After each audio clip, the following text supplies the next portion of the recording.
बिस्मिल्लाहिर्रहमानिर्रहीम। अस्सलामुअलैकुम। परदेसी न्यूज़ में खुशामदीद।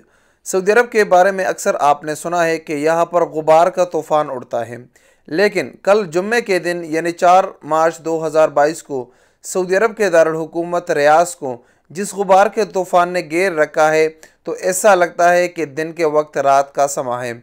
कल तो हालत ये हो गई थी कि हद निगाह बिल्कुल सिफर हो चुकी थी। इन्हें चंद मीटर के फासले पर भी कोई चीज़ हो तो वो आपको नज़र नहीं आता। इसको देखकर सऊदी वजारत सेहत ने कुछ अहम वार्निंग जारी कर दिए हैं। 6 उसूल बताए हैं कि जिस पर गुबार के दौरान अमल करना हर शख्स के लिए ज़रूरी है। इस 6 उसूलों में सबसे पहले बताया गया है कि आपने घर के खिड़कियाँ और वो तमाम रास्ते जिसके ज़रिए हवा दाखिल होती है उसको मुकम्मल तौर पर बंद कर लेना है। इसके साथ बग़ैर किसी अशद ज़रूरत के घर से बाहर ना निकले। इसके साथ आप अच्छी क्वालिटी का फेस मास्क ज़रूर पहनें। इसमें ये बात ज़रूर की गई है कि अच्छी क्वालिटी का फेस मास्क हो, उसका इस्तेमाल ज़्यादा से ज़्यादा करें।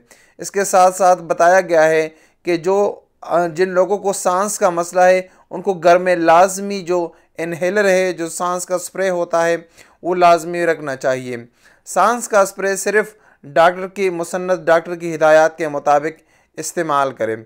इसके साथ साथ बताया गया है कि अगर आपको सांस के स्प्रे से भी आपका मसला हल नहीं होता और आपको मज़ीद दुश्वारी का सामना करना पड़ता है, तो आप करीब तरीन जो इमरजेंसी आपका हेल्थ केयर यूनिट है उसके साथ आप राब्ता कर ले। तो ये ज़रूरी हिदायत है जो सऊदी अरब में हर शख्स को फॉलो करने चाहिए।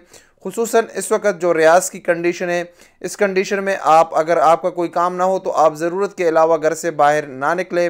फेस मास्क तो कोरोना की वजह से भी, लेकिन ये जो गुबार है ये सेहत के लिए काफ़ी ज़्यादा नुकसानदेह है, तो इसमें आपको मास्क का इस्तेमाल ज़रूर करना चाहिए और मास्क को बार बार तब्दील करना चाहिए, क्योंकि ये जो डस्ट के गुबार के छोटे छोटे ज़र्रात हैं ये आपके जिस्म के अंदर दाखिल होते हैं और इसका जो नुकसान है वो फिर सालों साल आपको नहीं उठा सकते। तो इसीलिए आपको बेहतर है कि एहतियात करें। अस्सलामु अलैकुम वरहमतुल्लाहि वबरकातुहू।